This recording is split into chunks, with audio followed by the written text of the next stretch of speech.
Early in the morning, totally devoted. I got a real masculine energy over here. One of pickleball's finest players from the state of California, specifically San Diego, aka Rancho, all that good stuff. Mr.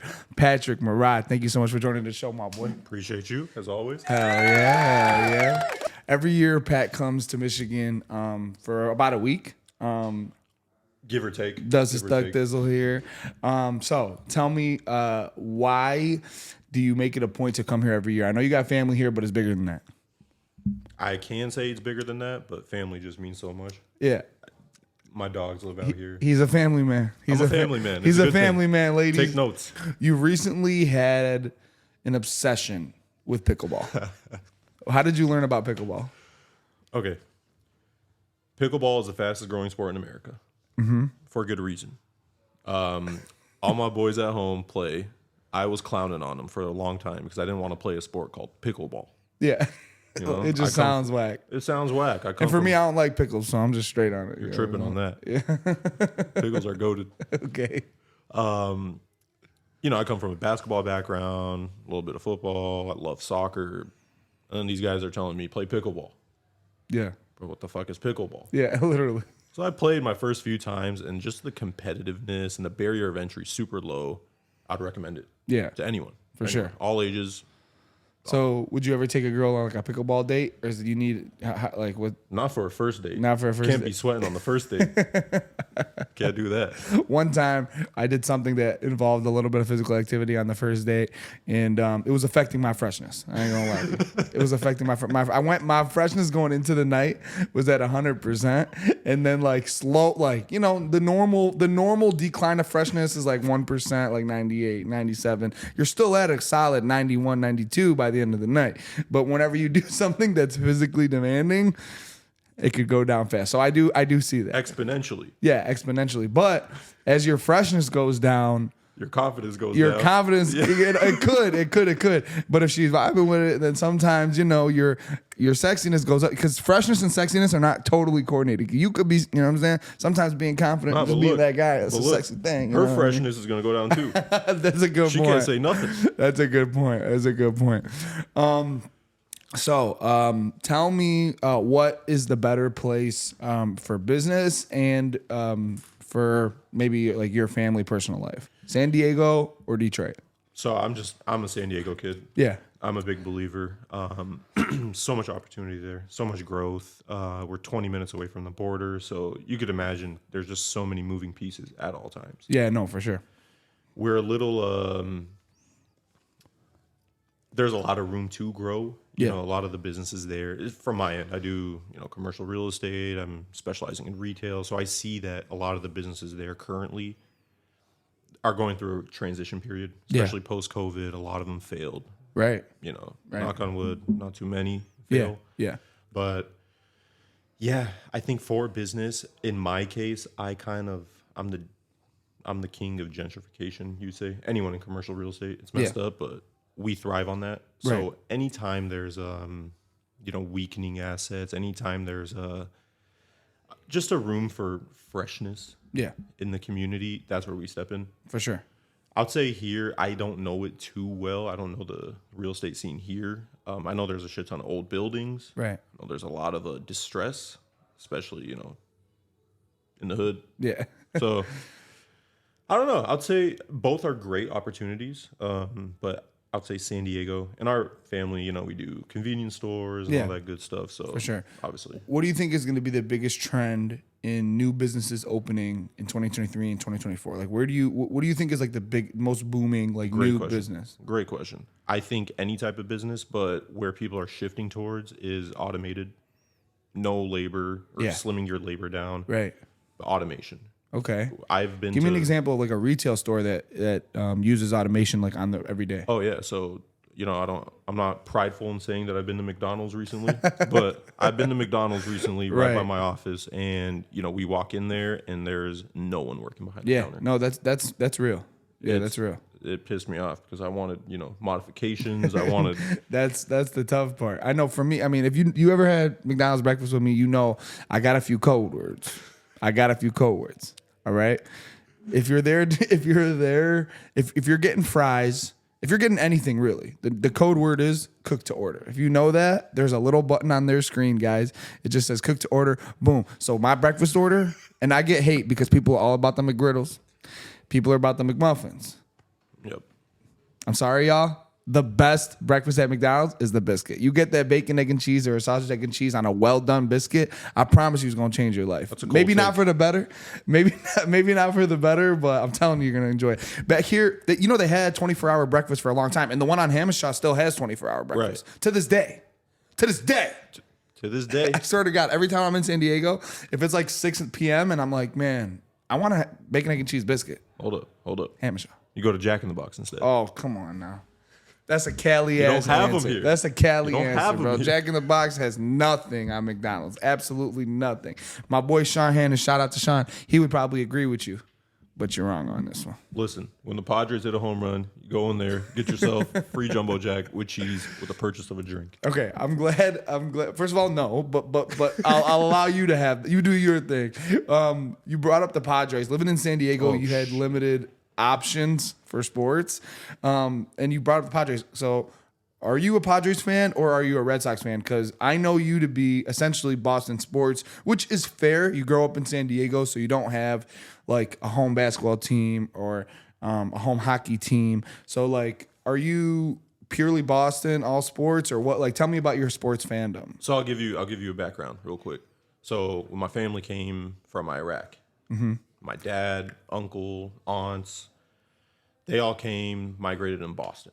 Lived there for like 8-9 years. So my cousin John and I, shout out John, we're just Boston fans. You know, growing up, we're just New England kids. But, you know, the Padres, man, I love the Padres because they're all we got. You know, the Chargers dipped out on us. Right. That hurt the whole city. It did. Dagger. It Yeah, was that's just a big tough, dagger. man. That's tough. So honestly, the pride for the Padres right now is running really high in San Diego. Right. It's unfortunate we're stinking the bed.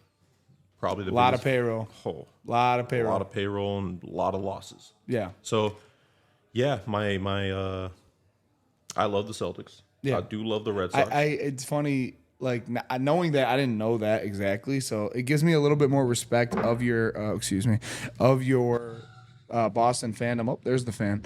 It gives me a little bit more respect for your Boston fandom. However, I don't know how you can look at what they do, the Celtics specifically, and continue to support them. Come on, man. Bro, they're horrible. Better than the Pistons. Okay, but the Pistons don't act like they're something. Okay, we know we're nothing right now. But the Celtics actually think that they have a chance to win a championship. I give them credit for breaking up the three of Smart, Brown, and Tatum. But, man, they ran that thing, like, into the ground for, like, 7 years, bro. I wouldn't say they ran into the ground. They were climbing the ladder. They got to the last, little step, and they fell off. Okay. All right. Well, we'll see. I mean, do you see a championship in their future in the next 5 years? Of course I do. I'm a Celtics fan. What about the Patriots? We had this talk yesterday. Do they have any chance For a title? to do anything to make the playoffs? Let's say. Ooh, it's going to be tough. Yeah. I got them finishing second. This is documented, so I don't want to, Yeah, we're putting it on wax right now. Yeah. I got them finishing second. In the AFC East. Yeah. Okay. Yeah. It's going to be tough. Yeah. And I'm telling you, I'm just the king of cold takes. Yeah. So I don't know. We'll see. Yeah, they got a great defense. Obviously, I like Mac Jones. I know you don't. I'm not the biggest Mac guy. Not a Mac attack guy. I like him. I mean, maybe if he's on the 49ers, maybe if he's like has everything around him and he just has to do play action pass, but having him as like your threat, to me, you just focus on the running game and stopping Ramondre Stevenson. Who's a dog? And they have he's great. Now he's great. He's never a great season. Yeah. No fantasy talk, but he's never a great season. So we'll see. I have him finishing last in the division. Yeah, myself, that's before they signed D-Hop and before they signed Dalvin. If they get, I have highly doubt that D-Hop goes to New England. It just doesn't seem like a Belichick guy. But who else did you say? Dalvin? Do you want that? I feel like you kind of want, Ramondre to have his time to shine. I love Ramondre, but if we could get Dalvin, I think it would help Mac Jones out. Okay. Take a little bit of pressure off him. Okay. Our receiving core is crap, but Okay. What do you think of the studio, man? love it. Love Yeah? it. I'm very happy for you. Yeah, for sure. Killing it. You gonna help me Love it. build one in San Diego? Bro, I got you. I got you. You're gonna find me the space. We'll find you the space. All right, I'll put you in. I need 5,000 square feet at 50 cents a foot. 50 cents. sound like a Chaldean right now. Hold on. Okay, I'm glad you brought that up. What is the difference between dealing with a Chaldean in business versus dealing with anybody else? I love my people, okay? They are the toughest people to work with. I love them all, Yeah, but they just want to walk out the room thinking they won the deal. that's everybody. Yeah, that's every Chaldean. Every Chaldean, like, say we're marketing a space for $250 a square foot. Yeah, They walk in, they want, $1.50. yeah, Like, it's not happening, brother. Like, we can maybe get you down to $2.40. yeah. Let's just say they offer $2. They get pissed, they walk out. I call them the next day. I'm like, look, I could do $2.35. They'll sign it just because they know you guys marketed $2.50. We're getting it at $2.35. They can tell all their friends. They're gonna tell all their friends we just got the best deal in San Diego. Yeah. But my conversion rate on Chaldeans, it's funny you ask, Yeah, very low. very low. Very low. Wow. Yeah. Is that because you just when you set a price, like you set it at the best price? Well, it's obviously price comes down to ownership. Right. What they what Yeah. they want. We help them obviously value it. My job title is an advisor. So Yeah. I advise them to, price it at this, price it at that. Right. But yeah. Yeah. Sometimes they don't want to budge, and I totally agree. But Yeah. I feel like a lot of times, you wanna in any in any sales, whether you're selling a building or you're selling like a pencil, like a lot of times negotiation is part of it, but you want to just give the customer the best value offer up, and if you do that, it's very easy for you to be like, look, I gave you the best deal. Everyone has a chance at the best deal. Right. So some things are subjective, like somebody's time or service or whatever. But like property, like something physical like that, tangible, hey, bro, it is what I say it is. You know what I mean? If this is what the price is, this is what makes sense for me, makes sense for you. And I think one thing that I learned in business is a deal that and one thing that I would give advice to you is I would say, like, you have to make it make sense for the buyer and the seller. So like the same exact deal with the same exact numbers might make sense to me, who has the knowledge of how to create value out of this deal, versus this person who sees it and just sees one way to monetize it, right? Right. That same deal, all the same statistics, makes a lot more sense for me to do it based on my resources and my knowledge.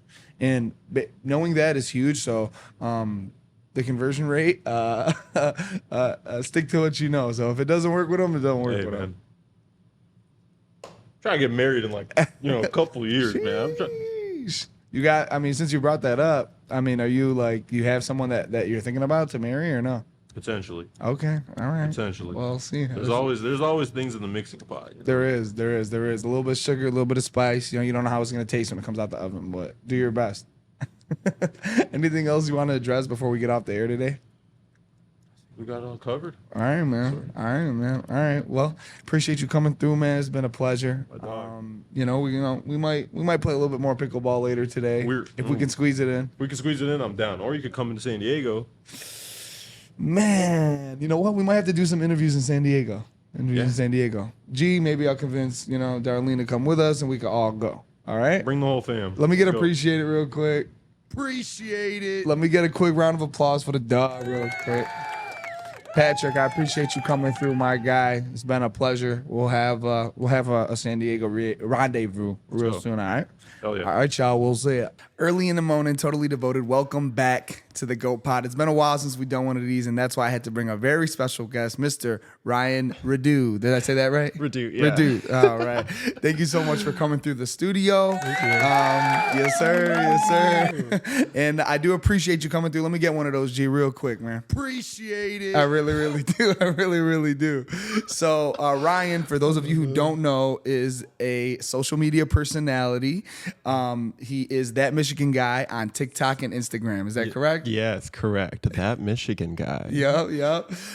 So tell the people who aren't as familiar with your content, what you do, what is the mission that you, or the mission statement that you try to accomplish with your pages, and how did you become that Michigan guy? Yeah, I feel like initially it was all about being, like, I love entertaining. I'm an entertainer at heart. I love being funny. I love making people laugh. So that, of course, is like the base mission, like getting to do some acting, make people smile, what have you. But honestly, the beginning of it was really wanting to show off the part of Michigan that I knew growing up that I really never saw.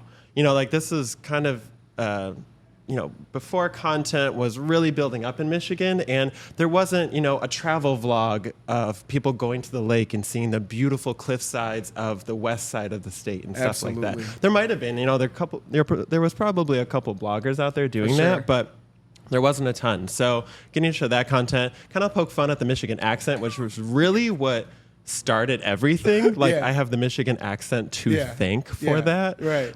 That was the catalyst. Can you describe that for the people that don't know, that don't understand or don't hear the Michigan accent? Tell me what they're looking for. Yes, when they're listening. Right. You know what's really funny is that it has a little bit of a New York accent twang based on the way people were coming from that part of the country over to Michigan and such. So we say things like it's called a glottal stop. That really is what makes a glottal stop. A glottal stop, yes. And that's what really makes up the Michigan accent. And so it's not kitten, it's kitten. Yeah. You're not really saying the letter T. Yeah. It's just this closure of the glottis, if we're getting scientific.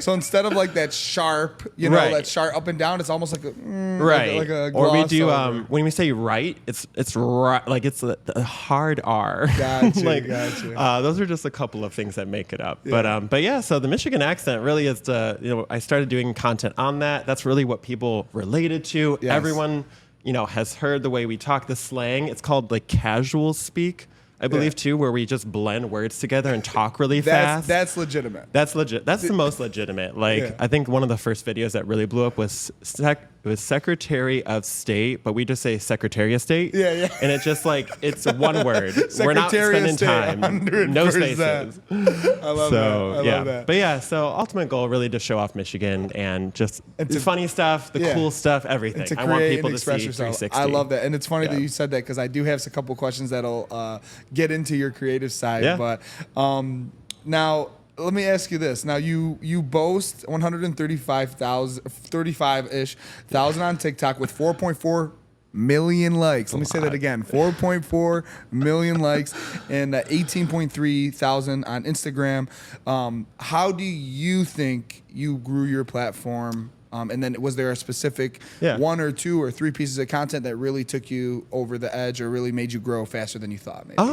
To be honest, I feel like I'm not going to say I was the first because I definitely was not. Even that Michigan accent stuff came from a blog that somebody originally wrote. And, I was taking information from that and kind of making it my own. But one of the other Michigan creators, he's like the Michigander, essentially is his username. But when we met, he was like, you really were the one that I saw as being like one of the first big ones that was like a big Michigan content creator. And there was another, the Wandering Michigander. I saw her content when I was kind of coming up too. She was one of the starting I follow ones. her for sure. Yeah, she does great travel stuff. She does great stuff. Yeah. I think I was one of the first in the bunch. I'll say. I'm not going to say I was the first by any means. So I think that. But you probably are one of the first people that did what you do, which is you're not just travel like you're comedy. And I like to laugh at your stuff. I will say the comedy part, and that first Michigan accent video, that was, of course, so many things are kind of like taken and reworked in the way you want. It was from this person. I used an audio from someone else that kind of talked about it. And then I made 55 of my own videos after that, kind of replicating it because people loved it, know? And so I think I have that to thank initially. And like you said, too, even hearing that from you, that, you love the comedy aspect of it. I think that, I think it's awesome. Who doesn't love to laugh? Yeah. I think comedy, I'm a professional marketer by day. Like that's my whole thing that I've been doing for the past 8 or 9 years. And they say, you either want to be funny the commercial, or you want to be very emotional. Emotional, right? Those are kind of like the two things. So I picked the funny side, Yeah. and I think it's working very well. No, it definitely is. So, I wanna get into it, but give me a timeline of when you started to become an internet personality or a public figure, and essentially like.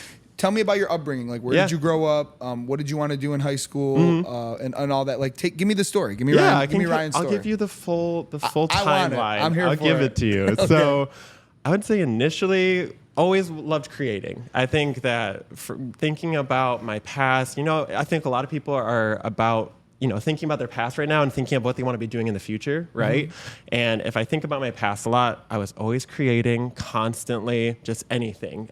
Inventing whatever I could with whatever I had. My grandpa, he's an artist, so I always saw his paintings and was like, wow, that's so cool that he gets to be just painting these amazing things. And so little Ryan loved creating.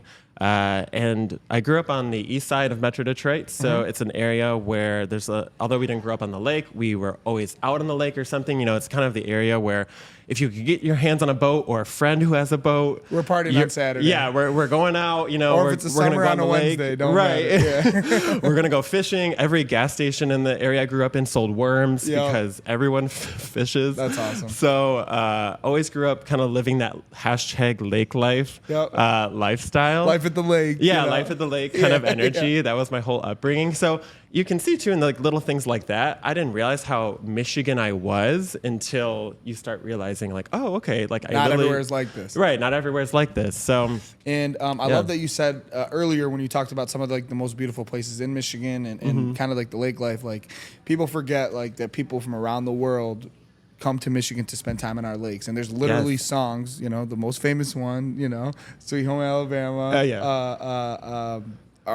Are written about Michigan lakes. Yeah. It's literally I think it's 25% of the world's fresh water is right here. Guys, it's like, insane. The we can literally entire drive world. to it. It's kind of crazy. It's crazy. It is. So, okay. So in college, when did you start that Michigan guy? So I was going to say, went to Michigan State, thought about. Oh, yeah, Sparty. Right, there you I go. didn't, if you guys watch the content, we're big Spartans over here. Yeah, go green. go white. There you go. So initially, I actually wanted to get into filmmaking. That was part of my MO. Like, I was like, I'm going to do filmmaking. I was reading up all these books. I'm going to do it. And growing up, we did a lot of like videos. We made little like movies at home and stuff like that. So I was always kind of toying around with it.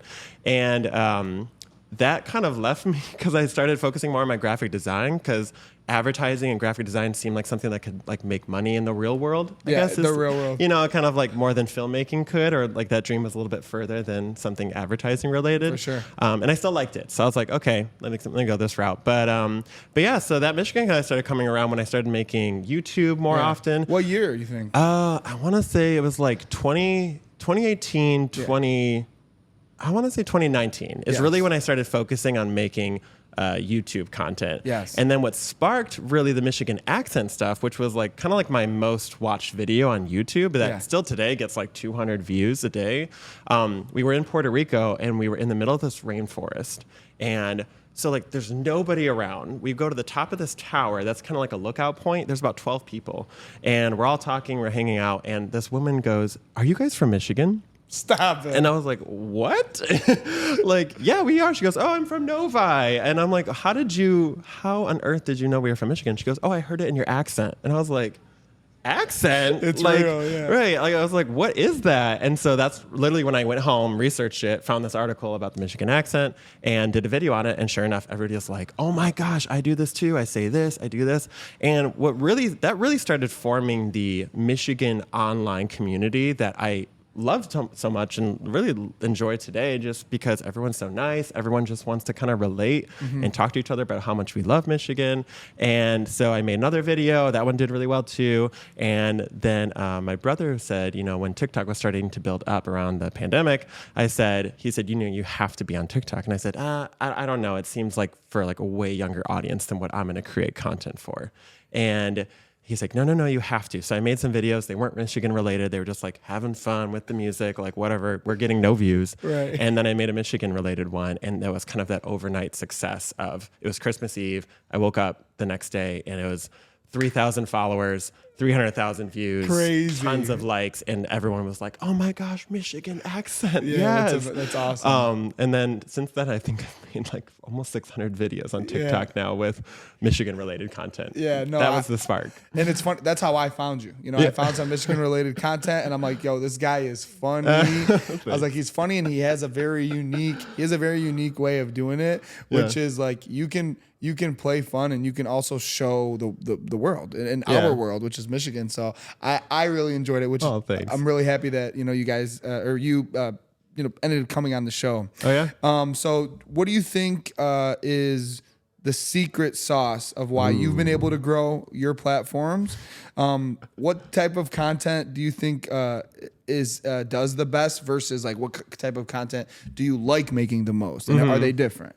Ooh, yes, good question. So I think a lot of the success, I think, comes from really focusing on a niche community, and knowing what I was doing. Again, I've worked in digital marketing since, I left college. Yeah. I know the landscape. I understand how to talk to people. I even have my own agency, Dynamo Digital Marketing. Plug it. DynamoDigitalMarketing.com if you're looking for PPC services. So I've been in the space. I understand it. And I think that really helped me because you have someone who understands the whole space plus someone who has that drive to want to be creative and entertain and make content. Sure. I think it's a match made in heaven for getting, garnering reach and things like that. So that really helped me out focusing on that specific community. A lot of people try to be everything to everybody. Yeah. And you can. Yeah. It's just going to be a lot slower growth. You're not going to maybe connect as directly with people, all the time. Yep. And if I'm being vulnerable, that's something I do. I literally, I'm all over the place. I talk sports, I rap, and then I'm also talking about The Bachelorette, and then I'm also, I get that side, but like I love how specific your mission is. Right. And I think that, it's like being everything to everybody isn't bad either because you eventually will find those underlying like hashtags that you're going to want to use on everything because you see a video that does really well and you're going to want to keep using that. To be honest, if you go on my TikTok, I have not swayed from the same, I have not swayed from the original, 6 or 7 hashtags on any video. And our hashtags are a big part of it. Oh, they're huge. Yeah. To give a little knowledge about just, I even have this TikTok training course with my friend Latasha James. She's great. She's an online creator. And it's all about teaching people how to really focus on SEO, search engine optimization for these platforms, which hashtags are a huge part of. You can think of it as if I'm saying Michigan in a video, I'm going to use hashtag Michigan. And even that's a bit general. Right. But let's say I'm doing a Michigan travel vlog. I want to make sure to say the words Michigan travel and then use a hashtag Michigan travel. Yes. Because you have to connect the dots for these platforms and algorithms because otherwise, what are they? I can't tell you how many times I've been looking for a video that I didn't save or I didn't whatever. Yeah. And then how do I find it? You have to use the hashtag. Yeah, you have to. Yeah, you have to search for something, right? Yeah. And that's really something the basis. I'm learning too, is someone being new to the game of content creation and reach. And that's another reason why I was excited to have you on. Is I did want to learn some of these things because we're trying to grow our reach, and we realize that not every video is for everybody, but there are videos that will resonate with more people. You just got to get it to them. Right. And and again, be specific in some type of way. You don't have to, because I'm just like you. I love every type of content. I love everything. I like talking to people about, a million different things. So it is a little bit difficult for me to my creative brain, wants to make this or that. And I have to be like, no, let me relate to Michigan. But what's nice is Michigan's big enough to where you can relate it to a lot of things. And I obviously, in being here, I know a lot about it to connect that. And then that's also one of my bigger tips too. And when people are trying to think, oh, what kind of channel should I make? It's about picking something you already are doing well. Correct. Don't try to be like, I'm going to start a new hobby today and I'm going to make content on it. Start with something you're already doing. Yeah, something you're passionate about. Right, because you're going to have to do it over and over and over again. So if you don't love it, you're not going to keep up with it. Yeah, that's a great question. I'm going to bounce around my questions because you're hitting on something that's kind of really important, which is, would you ever host your own podcast, and what would it cover? I definitely would. I've been toying with the idea a little bit. We'll talk business later. Right. I've been toying with the idea because, and asking people, I just asked on Instagram, how many of you watch podcasts? And it was about 65% of people said yes versus no. Yeah. And I think that's big enough. And it was 75 votes to 47. Yeah. So you're getting a sample size of 130 people or so. Yeah. So I think, and I listen to podcasts a lot on road trips. Just when you want to hear a human voice versus a song. sure. I mean, there's just that different need Yeah, there. and like there's a lot of people that they really use their time where they can't use their hands, right? Yeah. I can't do anything other than drive and listen, where I can learn or I can be Right. entertained without having to be super stimulated. Right. So even the listening part is huge, and I think it'd be great. What would you cover? Oh, definitely just all things Michigan. Like All things I think Michigan, there is a couple of Michigan podcasts out there. I've even been on one through MLive, and Awesome. it's called My Best. I believe they're still making content, but just all things Michigan. But give it discuss the things I typically discuss in Michigan, but also try to give some type of. I like being deep. Yeah. I actually did a podcast a while back called. What was it called? Oh my gosh. So Your. That was my podcast name. I brought people on who just had an interesting story. And what was really great is we talked about really, really deep. If you go on Spotify and search my name, you can find them. We talked about really, really deep stuff that can be viewed as very sad. But one of my big things was trying to take these conversations and really make them get the power back in the person that's telling the story, I guess you could say, Absolutely. to educate other people about what it's like to actually go through that. So a little ounce of that too. Like, let's get deep a little bit too. I love that. And I tell every guest here that, I'm considering, doing business with or investing in. And obviously I want to know your story, which is why I brought you on, is like, I love the storytelling aspect of what podcasting is. Right. And it gives, like you said, the narrative back to the people. Right. So, the big part of starting this company was giving people from our community, our local Michigan area, an opportunity to do that. So, we'll see. And that's why I love being, this is great. I mean, the setup here is amazing too. Thank you. Like, I can't get enough of it. The Thank branding is on point. We're having fun. So, as a GOAT, the greatest of your time, greatest of his time, greatest of her time. Love the gender inclusivity there. Exactly, it's huge. It's huge to me. So you talked about your day job. What is your ultimate? I know we talked about the individual goal of kind of entertaining and making people laugh, and also educating. What's your long-term goal for content creation? Ooh, long-term. Honestly, I think I was thinking about that the other day, actually, in that thinking back to the original goal, which was to really show off all things Michigan, and kind of trying to mix that with the type of content people like, just consuming now. So I actually started this website called In Michigan, and I think I'm going to bring it back a little bit, but essentially it's like a blog, where people can kind of get content, and I want it kind of a one-stop shop for just all things Michigan, to really have a spot that, because each city has their own tourism site, each creator has their own content. Totally. I want a spot that really brings just everything together, so if someone's like, hey, I think I might move here. A lot of people in the comments are saying, I want to move there, or I moved away and I really miss it. That's a big part of my audience too. So it's people that still have that Michigan interest. I want a place where people can go, and maybe my social pages are that right now for them. Yeah. But having another place and more places that they can go and really just get the feel for what it's like and see how cool it is. It's so funny. I look at like fan bases for for artists, and somebody asked me the other day if I was a Swiftie. I'm a Michigander to the core. So I actually had a passion project that I didn't really push. I really just did it for fun, where I created somewhat of a branding clothing line, and it was called Mitten Enthusiast. Yes. And I really loved kind of just sharing that love for our state with other people. So I came up with these, small brands. One of them was Traverse City Cherry Collectors. Yes. And it's a little girl eating cherries. Ooh, see, I like that. Yeah. And another one was Grand Haven Lighthouse Keepers. Yeah. And there's a couple in the water kissing by the lighthouse. It's just these are the moments that we share as Michiganders, and we want to share with everybody, that we can all bond over. And that's what I see in your page, just personified. Yeah. So I think you have a great future. Continue to do that, which is why I was excited to. The apparel side too. I mean, growing up, going to Frankfort, Michigan, there was really only no salt, no sharks, no worries, hoodies and T-shirts. That's it. You know what I mean? That's all we got, which is great. It's a great brand name. Yeah. But I'm noticing a lot of people are starting to make I even have an online store. Yes, I do I meant to bring the hat in, but I made Ope kind of apparel with that too.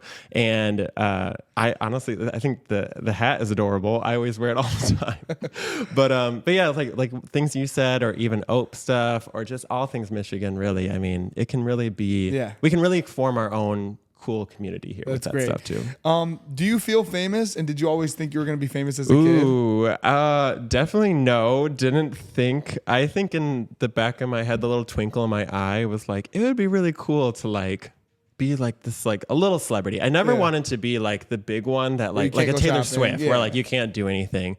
But what's really cool is that I was gonna say too, like I'm 6'6", so I grew up super, super tall. People stare at me. People come up to me and say, "You're tall," all the time. So I was used to getting stares, used to getting people randomly coming up to me, and my family. I come from a family of very tall people. Yeah. And so I was always kind of used to that energy. And now I'm getting it with people coming up to me. I mean, I was just at Detroit Pride, and I think around 6 people came up and wanted photos. Yeah. So that to me is very new. I've been recognized. I would say the first time it really happened was I was at the soccer game in Detroit, and this woman came up to me and she said, "Hey, Michigander," and I was like, "Wait, what?" Yeah. And she goes, "My son Xander." Shout out to Xander if you're watching this. My son Xander would love to get a photo with you and loves your videos. And I said, "Oh, of course." So I got the photo and everything. And yeah, it's what's really cool is when it happens in front of my friends. Yeah. Because especially new people I meet, they're like, wait, what? What is this going? Who are you? Who is this person? Yeah. And what's really cool about it too is like I said, I never wanted to be like that big, person that everybody knows. It's just in Michigan. Yeah. And although I did go to Vegas and got recognized twice. Get out of That's here. even crazier. I'm like, am I in a national? Yeah, exactly. Isn't that nuts? But there's Michiganders obviously in there too. So I would say I definitely never saw for myself. Did I kind of want an ounce of it? Who doesn't? Who doesn't? It's super fun, and obviously there might be actually some people who don't. But there's a reason. Cool. There's a reason why. You're known for the right reason. So it's like that's good too, right? You see them and you're like, these people are showing love not because I did something they hate. Right. I'm doing something that brought them joy or brings them laughs or that's huge. The things people have I've been go out to eat and this woman was like, hey, I watch your videos when I can't sleep at night and they crack me up and they make me feel so good. I'm like. That's or people are saying, I share it with all my friends and all this other stuff. It really does warm my heart. And everyone I've met in person is so sweet because again, Michiganders are awesome. So they have that great energy too. No, and that's what we do it for. So I love that. Okay. Now, for those of you who have seen Ryan's page, he does some impressions of the Jumana billboards. Yes. I made my own Jumana filter. You can actually use it yourself on my TikTok. So tell the people that don't know exactly what we're talking about, who she is, why she is, and just how that content started. So Jumana is Detroit's queen of law. She has billboards everywhere. She makes people feel at home, but also watched. That's her whole thing. It's, that's her billboards that we're watching. Right. And what's funny is that, so in Ferndale, I did a video and it was this very fun, gentle music behind it. And I was like, Jumana, watching over the good folks of Metro Detroit, keeping us safe. And that video blew up, and that billboard now is Jumana is always watching, which I know has been a thing, but I was like, did I help influence that specific one, which is one of the biggest ones on Woodward. Right. It's an icon in downtown Ferndale. She's the Detroit's queen of law. She has billboards. And honestly, people might view those videos as me poking fun at her, but I know she knows deep down that I'm giving her free advertisement. And I love promoting her because she's a woman-owned business in a male-dominated field. Hello. Literally, come on. Literally, she's killing it. Right. And she's literally you're killing giving light it. to that. Yeah. And her, she's on social media now. Jumana Daily, I think is her Instagram page. People were like, have you seen her new social? I'm like, heck yeah, I have. I was going to ask you, have you met her? So not yet, but you never know. You never know. She That's might. all I'm gonna say. She, you know, never know. We'll leave it at that. Right. We'll leave it at that. Okay. What's so special about Frankenmuth? Why is it such a special spot? So I brought it up as a little bit of a topic for you of Michigan, hot topics, I want to say. Okay. Frankenmuth is this little Bavarian town in the middle of Michigan. The whole place is decorated to be, I don't say Bavarian, I guess is the word. Yeah. But that's German, right? Yeah, German, I believe. And we grew up going to the Bavarian Inn Lodge, and they have a water park, and it's just a fun place. And they have these chicken dinners that they've done the same chicken dinner since I was young, like since I can remember, and we were going there. And I personally love it. A lot of people were like, ew, I hate that chicken dinner so much. It's one of those polarizing things in the comments. And again, like no one is really like mean about it. They're just kind of like, not for me, you know, or some people are like, I love it. It brings my family together. It's one of those things, and I've had it. I was going to say, have you had it? I have had it. I have had it. It's one of those things that if you have as a kid, it'll never not be good to you. True. Maybe that's the difference too. You know, it'll never not be good for you. To you. It's, you know, someone else, it's probably a little old school for a lot of new guests, but it's great. And it's funny that you mentioned the Bavarian, and to me, like, that's my childhood. There's a little park next to the Bavarian Inn where there's the canal, and there's the boats, right? And when I think of there's basketball courts, when I think of Frankenmuth, my family on a Sunday, blankets on the grass, grilling, like, and just enjoying the atmosphere. It's such a special place. It is. And like, so honestly, my family has actually done 2 family trips there in the past like 5 or 6 years or so, where we go for a weekend. And what's really great about it is like, there's nothing like, there's a lot going on. Like, you can go check things out, especially like I have a niece now and she loves it. Yeah. But it's like you're almost forced to hang out and just like be with each other. And those trips, even though we've gone to like, you know, more like exciting cities, one could say, those have been some of my favorite, just because you actually sit there and spend time with each other and get to hang out. Yeah, that's the most beautiful thing about Frankenmuth is the air is just... It's about community. It's about family. Right. It's a really great, special place. Okay. Have you ever lived anywhere else, and would you ever consider living anywhere else? So I always, after college did move to Chicago. Yeah, it's okay. Do not cancel me, Michigan. Yeah. Do not. Listen, man, you don't know how good something is until you've had something else. That's very much the truth, and that's what I was gonna say. So after college, I moved to Chicago for 2 years or so, and I loved it. It was super fun. I wanted to live that big city lifestyle. And then I wanted to come back because Detroit was having this renaissance. I myself wanted to start my own business, I know. And I really just wanted to be a part of it all. And I missed it. I miss being around my family. I would like call my mom, and she was like, oh, we're doing this. Oh, we're going to Frankenmuth or something like that. And I'd just be like, oh, gosh, because a lot of my friends there, what was interesting about Chicago is a lot of my friends, they had family there. Yeah. So a lot of the people that live in downtown Chicago, as opposed to like a New York where everyone's kind of a transplant. Yeah. A lot of people there grew up or in the suburbs and then just moved, to the downtown area. And it's not hard to be back in that area if they want to take a trip. But no, I moved away twice and for workish stuff. And there's nothing like it here. No, and honestly, moving away really helped me see those differences, because when I was in Chicago, people were like, oh, you're from Michigan, the nicest people. And like, okay, that's a part of the thing. Like, I didn't really realize in traveling, even to going to Denver, they're like, oh, you're from the Midwest. You're so nice, probably. People have that great brand of us here. For sure.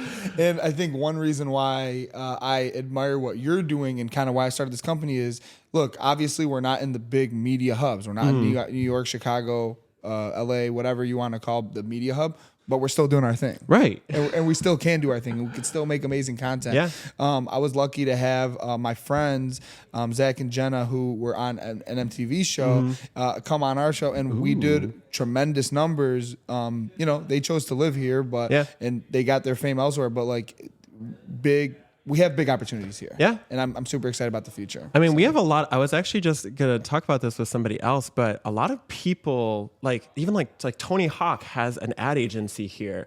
There's other just like huge names that have come out of Michigan, or people that currently live here as well. Even like in the recent movie Joyride, Ashley Park went to U of M's acting school, and I believe grew up in Michigan. Wow. And she's now this main character on like a huge film. Yeah. And it's just crazy. Like, a lot, if you look at ties to Michigan, you'll find a lot more than you think. Oh yeah, no. If you're not aware, I mean, there's so much talent that comes out of here, which it makes me super excited. So, when you travel? Here's a good one. When you travel, do you like to stay in Airbnbs or hotels, and why? Ooh, so I originally liked Airbnbs the most, and Airbnbs are great because you really get to, you just get to feel more like you're a part of the city that maybe you're in. Sure. But I have to say that those cleaning fees on Airbnb, they're extensive. They're getting really big, or just like the fees in general. Like, you go to book out and it's like the fees and everything like are double the price if you're only staying for like a night or two. Yeah. And I've noticed that hotel prices have definitely gone down, and to compete, obviously. So recently I've actually been staying in more hotels, and hotels you don't have to clean up after yourself. You know what I mean? Like so Airbnbs, they're like, hey, can you take out the trash, also feed the dog, and take my kid to school before you leave? You know, sometimes they're like that. No, and it's true. So I've definitely been doing more hotels than Airbnbs right now. Okay, all right, cool. As a traveler, I wanted to get your opinion on that. Yeah, I was gonna say, what about you?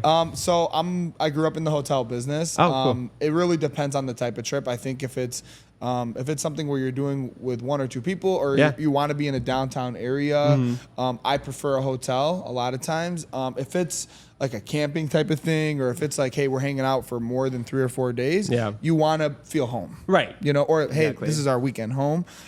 Those type of trips I like in Airbnb. So it depends on the trip, but you know, each has their pros and cons. Yeah, and like I was gonna say, like Saugatuck, Frankenmuth, they have those big VRBOs that, like, if you're going with your family, recommend doing that so you can all stay together in the same place too. Exactly. If you guys can get along. If you can get along, you might not get along, and that's okay. Maybe just bring your chosen family. You know. Exactly.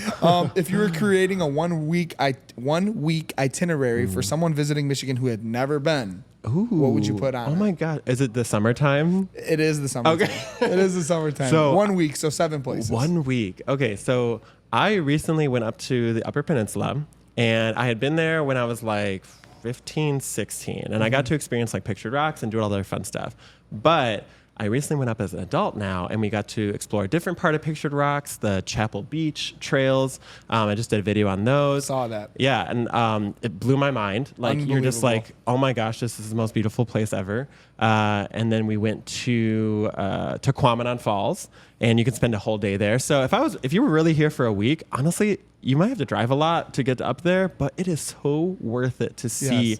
Because I was going to say that I recently went to Costa Rica, and we went to these volcanic hot springs. Quamanon Falls, to be honest, was literally the Michigan equivalent of these Costa Rican hot springs next to this active volcano with the fresh water, and like it was just beautiful. Like, I could not get over how great it was. So go up there for maybe 2 nights, 3 days, stay in a cabin, spend a day at Quamanon, head to Pictured Rocks, do that Chapel trail too. That gave me all the endorphins I needed for a long time. Yep. And then maybe come back and hang out in Detroit a little bit to get the feel. Maybe go to Saugatuck, or choose your side of the state. Saugatuck's one of my favorite cities to visit. Yep, very Saugatuck's cute great. town. Yep, we have a business in Grand Haven, so cool. Grand Haven. Yep. Yeah, that whole area, and there's nice beach towns. You can go all along the west side. You can stop in Frankfurt, Beach Town, Saugatuck. I know Petoskey's over that way, I believe, too. Traverse City is also along that path on that side of the state. So you can either choose the outdoorsy route, or you can kind of head back to the Metro Detroit area, maybe spend some time a Saturday at Eastern Market, make your own food at your Airbnb, things like that. If it's fall, East Lansing for a game. I was gonna say, if it's fall, go to the football game in East Lansing, check out the river, which has like the most beautiful like fall looks to it ever. So that's great. Now we talked. I'm glad you mentioned it, but I have the answer, but I don't have the second part. So the first question was, have you ever acted? Do you have a passion to act?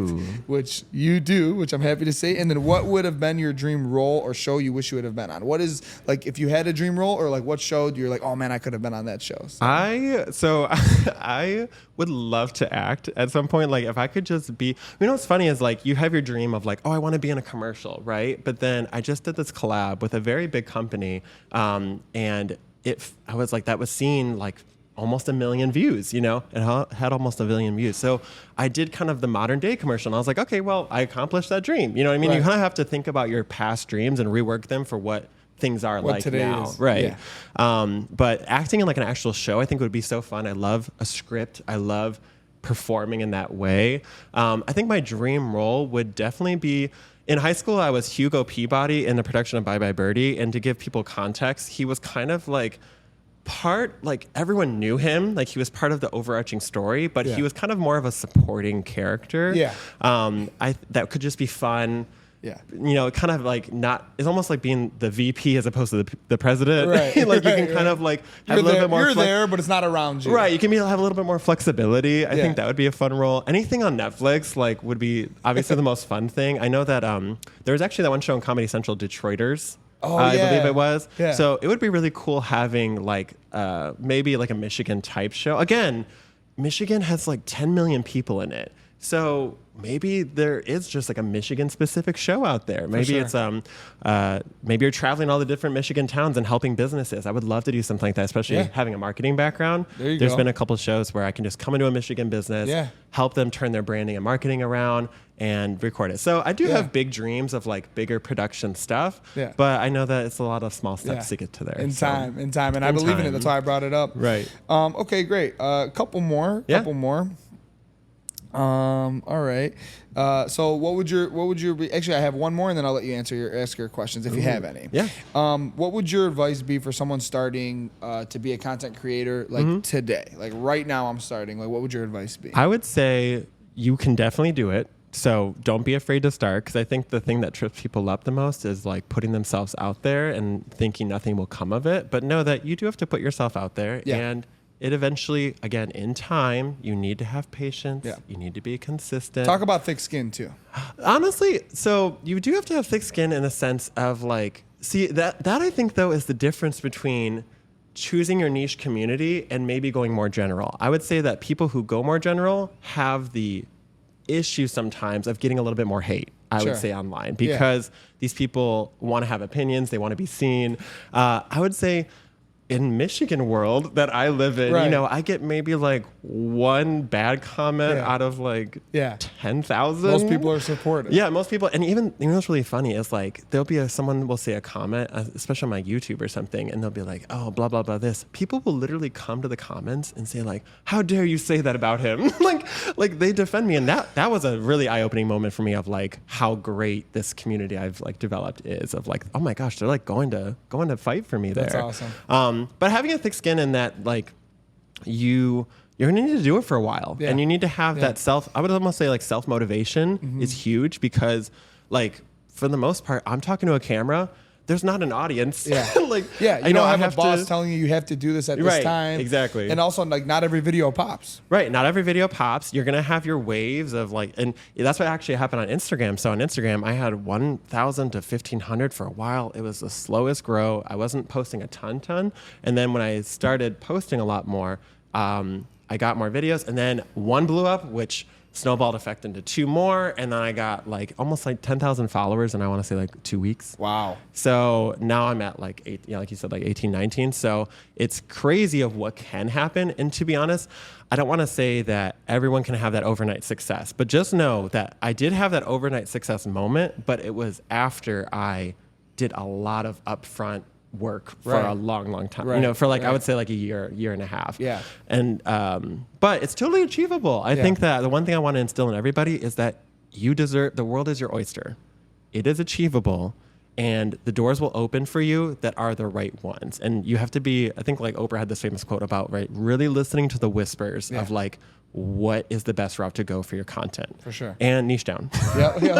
Or like if you're just starting off, then you know you can always branch out. But again, too, it depends on your approach with it and like what you want to accomplish in the end. And your main point, which is so important, is start. You got to knock on a door to see if it's gonna open. Right. You know, if you're not knocking, if you're not turning the knob, you'll never know if that door is your door. Right. And I totally agree with that. So that's actually all I have. Do you have any questions for me or any Michigan talk you want to have? I did have like some Michigan hot topics that like I've noticed in the comments people really go back and forth on. One of them was the Frankenmuth chicken dinners. Some people, and I think you described it well, of like the difference between certain people. You know what's funny about them too? It's like they had these little like Bavarian guys, plastic in the ice cream you get at the end. Yeah. And they've literally had them since I was like, the same exact, I'm like, what company do they have that can produce the same thing for like, it's been like 20 years they now. Have to buy them by the billions. Right. Man. They're like buying by the billions. Oh, okay. This is one that's kind of like Michigan accent related, but milk versus milk. Okay. Honestly, I've done so many videos on this, and it's really 50-50. Like some people are like milk all the way. Like, and when you say it really fast, like, oh, can you get some milk? Yeah. Like you have a little bit of the I inflection or whatever you want to say, But to be honest, sometimes I do say a little bit of that E. The E, yeah. Like what would you say you're on? Oh, and it's man. okay to say. Oh man, that's whichever a great way. question. I probably would ask for your opinion on it. I think I'm an I guy. Cereal and milk. That's more milk. I. Yeah, but it is funny because I definitely hear some milks. Right. Yeah. I honestly think Grab it's some more milk from the store. Right. I think Yeah. it's more like the upper areas, that have that stronger milk connection. But I found that super. And what's funny too is like that. I think in Metro Detroit, I don't think as many people say milk. So it's interesting making these videos and then finding out for the rest of the state that they're like, oh my gosh, it's so polarizing. Yeah, no, it's honestly so funny because you you see the regional differences. Yes. But you're really like 5 or 10 miles or sometimes or maybe Right. 100 miles. But it's like a Right. crazy difference in the way that people talk and think. Yeah, and I think that when it comes to the Michigan accent, I think the biggest differences are really like Metro Detroit, West Side, a little up there, little area, and then of course like UP upper that has like maybe like more Canadian influence versus we have, like I said, that more via the Erie Canal or whatever it was, have more of that New York kind of like accent to it. I had an exact phrase I just thought of the other day that was like really showed off like how we sound similar to New York accent. I'll think of it, but People think I'm New, and when I go out of town, maybe my cousin or my buddy Bennett, he says like you have a Chaldean accent. Ooh, which interesting. I don't know what that meant, but I get New York all the time. Which actually I'm glad because there was one question that I didn't ask that I do want to ask. Yeah. Do you mind if I throw it in here? Okay. Throw it in. So Detroit has a lot of different ethnicities and cultures and foods that go along with that. Is there an ethnicity or a culture that resonates with you like stronger than any of the others, or you just rock with all of them equally, or what do you think? in Detroit itself, Yeah. To be honest, I mean, I would say rock with everyone equally. I guess in your question, what are you trying to say exactly? So I guess like, is there like a community like whether it be like the Asian community or the Jewish community or the Chaldean community or whatever, where you feel like that resonates with you stronger for any specific reason? Or well, you know what's really interesting about Metro Detroit is there are those different communities, right? Like you have the Dearborn community, then you have the Madison Heights, which is really a strong Asian community up there too. And then I would say honestly, the gay community is the gay community that I always resonate the most with, and that obviously pulls people from every single one of those communities around Metro Detroit too. So I guess it makes it a little bit more eclectic in that way. But I would say I would just say all of them. Yeah, for sure. That's funny. You make some videos talking about the Myers, the Kroger situation. Do you find that to be anywhere else? I used to live in Pennsylvania for a while, and they have a store called Giant Eagle, but I don't think I remember anyone saying Giant Eagles. No, and to be honest, that really does stem from, I did a video on it about Ford, because Ford was this big company that everyone in the community worked for that was a one-person, like seemingly like owned company, right? So you're like, oh, I work at Ford's plant. So then everyone just started associating every brand name with possessive. And just added it. And I would say for a lot of people, like their parents are more so the people who say that still, because again, they were kind of part of that generation that was around when Ford was just really starting off. And a lot of people did work for specifically him. Yeah, exactly. So that was one of the really strong, like Myers versus Meyer is a really big one that, I mean, I just say, there's a divide. Kroger, my mom, and I get a lot of my inspiration from her. Love you, Mom. Shout out. She says things very Michigander. And so I hear her say something and I'll be like, oh, let me make a video on that or I'll hear someone walking by on their phone and say something and be like, oh my gosh, that's so funny. They say it. That's true. We say it that way. And I'll do a video on it or something like that. So she, growing up, Kroger's, she did not sway from ever saying Kroger. And then I think I was literally in my teens before, I think it was when I actually started driving. I went to a Kroger. And I said, where's the S? Well, where is the S? It's Kroger's. It's Kroger's. Oh my, no, it's like, what's going on here? Like my world turned, like what have you. So, that's a really strong one when it comes, and that's more like the slang side too. Like in addition to having the Michigan accent, there's also just a lot of slang we use. For sure. It's really different. One thing that it might be true everywhere, but I know it's true here is we don't talk about distance. We just say minutes. Like, oh, I'm 20 minutes away. Yes.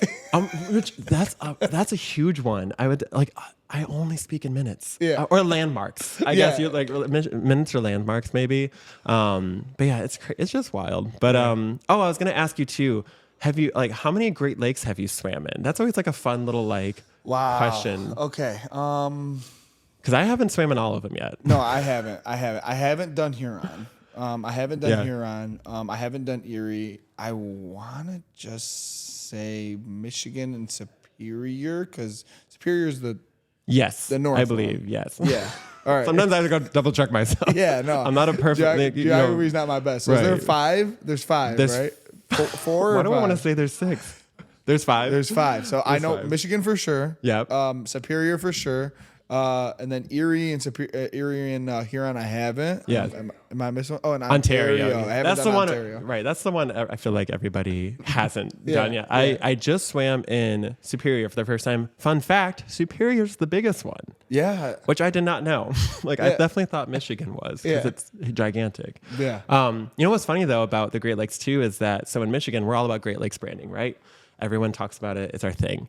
I went to Ohio for a work trip in Cleveland, and we were at this restaurant, and it said Lake Erie Perch, and I said what? Yeah. Ohio has Great Lake branding to their stuff, and it shocked me. I was like, how dare you take our branding? I think it literally goes all the way to Western PA too. It does. It goes literally. Meanwhile, we think we're the only ones that have access. It's our lake. It's our lakes. It's ours. We are the Great Lake State. Don't take that from us. But yeah, so that was a bit of a shocker for me too. That's really funny, man. That's really funny. Anything else you want before we sign off? No, I think I'm all good. I think we talked about a lot of fun stuff. Awesome. Yeah, we really did. Why don't you plug your socials one more time for anybody watching? So you can check me out at Ryan Redoute on every social channel, or just search that Michigan guy too if you want to make it easier on yourself. Yep. And Instagram, TikTok, Threads. Yep, I'm on Threads now. Yep. I already have 1,000+ on there. I'm really trying to form more of that Michigan community of just more off the cuff thinking thoughts. I even put a poem I wrote at night looking at the stars. So things like that. Well, a little more personal. Love it. Love it. Make sure you follow, comment, subscribe, share it. Helps the algorithm. Yes. Same. It does. Do the same. Any of your followers that are watching at Goat Media, YouTube, TikTok, Instagram. Hopefully we can get on some of the other stuff. But really appreciate you coming by. It was really a pleasure. And thank you. Hopefully we can get in the lab and talk about doing some business. You never know. All right, y'all. Thanks so much for tuning in. We'll see you. Bye, everyone.